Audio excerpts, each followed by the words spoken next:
स्वतःवर प्रेम करायला शिका पहिले. कोणावर प्रेम करायला शिका? नंतर दुसऱ्यावर करा. बायबल म्हणतात जशी स्वतःवर. हालेलुया. येशू म्हणतो पहिले स्वतःवर कर, कारण तुझं शरीर अनमोल आहे. आमेन. तुझा एक एक अवयव जो परमेश्वराने दिलेला आहे तो अनमोल आहे. हालेलुया. पहिले कोणावर प्रेम करायचे आपल्याला? स्वतःवर. हालेलुया.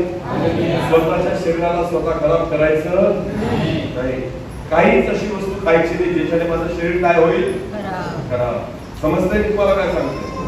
बघा, शरीर खाल्ल्याने खराब होतं आणि मन पाहिल्याने आणि ऐकल्याने खराब होतं. हालेलुया. कळतं का मी काय सांगतोय?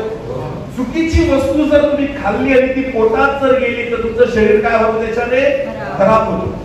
आणि चुकीची गोष्ट जर तुम्ही पाहिली आणि चुकीची गोष्ट जर ऐकली तर तुमचं मन काय होतं? खराब होतं. समजते?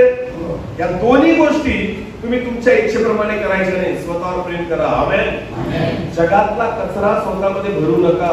व्हॉट्सअपवर आलेला प्रत्येक मेसेज वाचायलाच पाहिजे असं नाहीये. सगळं कचरा कुठे टाकतो आपण? आपल्या डोक्यामध्ये. याचा सगळा दुष्परिणाम तुमच्या आर्थिक जीवनावर होतो. जे डोळ्यांनी दिसतं आणि जे कान तुमचे ऐकतायत ना, चुकीच्या गोष्टी आतमध्ये घेऊ नका, नाही तर तुमचं मन खराब होईल. हालेलुया. जगामध्ये सर्वत्र पाप दिसतंय, जगामध्ये सर्वत्र नग्नता आहे, जगामध्ये सगळीकडे व्यभिचार पाहायला मिळतोय. पण जरुरी नाही की तुम्ही ते पाहिलं पाहिजे, जरुरी नाही की तुम्ही ते ऐकलं पाहिजे. जेवढ्या वाईट गोष्टी नाही पाहणार, जेवढ्या वाईट गोष्टी नाही ऐकणार, तेवढं तुमच्यासाठी चांगलं आहे. आमेन.